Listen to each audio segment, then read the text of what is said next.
Hello ladies and gentlemen, and welcome to another episode of Red Cape Learning.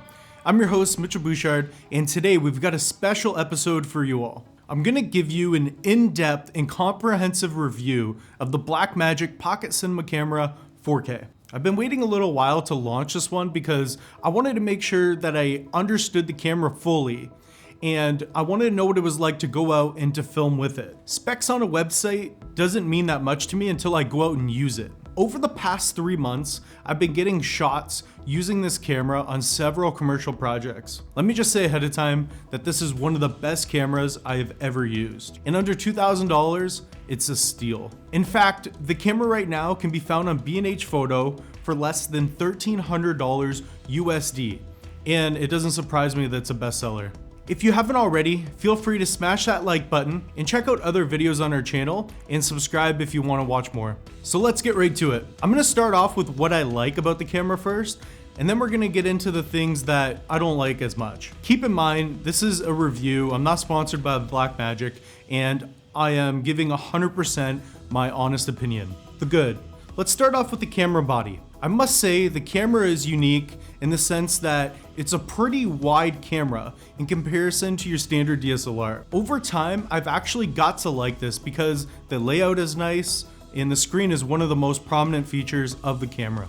Even though it's not the best built camera, it's kind of plasticky, but for image quality alone, it kind of picks up its slack. To all you cinematographers, under $2,000, this camera is a steal. If you really want to use this camera to its full potential, you're gonna have to spend a little bit more. Let's talk about the image quality.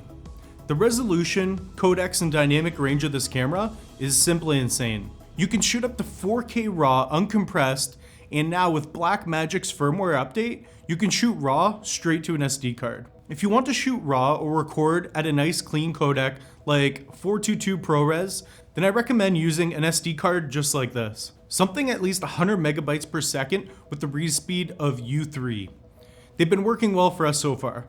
Along with the resolution, you get about 13 stops of dynamic range, and the highlights are easy to recover in post. As you can see here, I've been able to recover some overexposed highlights in my video shots. The color is also something that has impressed me very much. If you've been using cheaper DSLRs in the past, you're really gonna enjoy the flexibility that you have in post-production when grading with this camera. One tip is to make sure you're recording in the film mode. This will give you the flattest image possible. I'm sure that if you're a little bit like me, when you get a good camera but it doesn't perform well in slow motion, it can be very frustrating. Well, it's not the case with this camera. I prefer to use the 60 frames per second at 4K, which is absolutely beautiful, and it's very practical for most uses. You can do RAW at 1080p at 120 frames a second, and this is gonna fill up your memory cards very fast. I found that 60 FPS at ProRes Lite works really well, and it saves your memory cards. I would also like to point out that there's a button on the front of the camera that allows you to quickly switch in and out from 24 frames a second to slow motion. For sound, this camera is equipped with the headphone jack and a 3.5mm input as well. For your wireless mics and onboard shotgun mics, this will be very useful. If you want, you can also purchase a mini XLR converter, which you can use with your higher end shotgun microphones like the Rode NTG3 that shoot with phantom power as well. I personally haven't done this yet, but once I get the cable, I'll let you know. The sound is easy to navigate on the screen of the camera, and it's very nice to work with. All you have to do is swipe back and forth and set your desired levels, and I haven't had any issues yet. All in all, the sound capabilities are a good sign in my opinion. Now getting more into that rear LCD screen. This is my first time using a touchscreen LCD of any sort on a camera, and it's been easy to work with. I've also found that fingerprints aren't much of an issue at all, and it's easy to clean with your standard lens cloth. The screen brightness is pretty good. Coming in at 500 nits, it's very usable outdoors as well. I will say, if it is super bright, it can be frustrating at times. To combat this, you can buy an external lens hood that you can put around the back of the LCD. As for navigating around the camera, I've always liked Canon and Panasonic's menu layout. I was kind of nervous when purchasing this camera because I wasn't sure if it would have the same kind of benefits as those cameras. The menu system is easy to navigate, the layout and pages are easy and very practical.